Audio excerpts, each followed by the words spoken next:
நான் மிஸ்ஸாவை பார்த்தோம் பாரு. அப்ப யார் சிறையில் இருந்தாரு? அண்ணன் துரைமுகம் இருந்தார். அவர் பக்கத்திலேயே தான் வந்திருக்காரு. இது கேட்டுட்டு தான் வந்திருக்க முடியும். பதவி கிடைக்காது.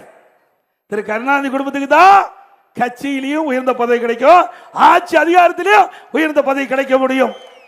ஆனா அண்ணா திமுக அப்படி இல்ல. சாதாரண கிளை செயலாளர் கூட அண்ணா திமுக பொதுச் செயலாளர் வர முடியும்.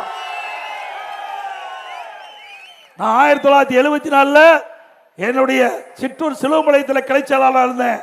ஒன்றிய பொறுப்பு, மாவட்ட பொறுப்பு, மாநில பொறுப்பு, எம்எல்ஏ, எம்பி, மந்திரி, முதல் மந்திரி இந்த கட்சியில் தான் வர முடியும். வேற கட்சியில் வர முடியுமா? திமுக வாய் திறந்து பேச முடியுமா? ஆக ஜனநாயகம் உள்ள கட்சி அண்ணா திமுக கட்சி. ஆகவேதான் இந்த கட்சியை எவராலும் ஒன்னும் பண்ண முடியல. ஆக அண்ணா திமுகவை எந்த விதத்திலும் வீழ்த்த முடியாது.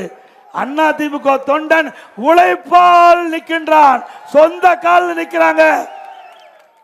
உங்களை போல கூட்டணி கூட்டணி என்று சொல்லிக்கொண்டு கூட்டணி தயவுல அண்ணா திமுக இல்ல, தன்னுடைய தனி பலத்தோட இந்த தேர்தலை சந்திக்குது.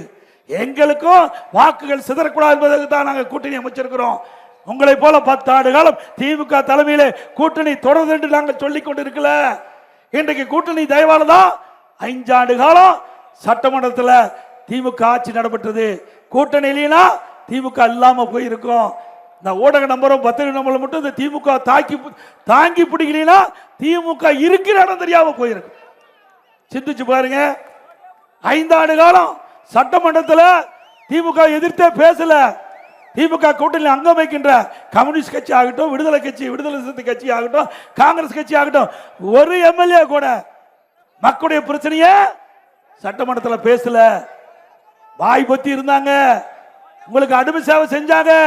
உங்களுடைய கட்சிக்கு தாங்கி பிடிச்சிட்டு இருந்தாங்க.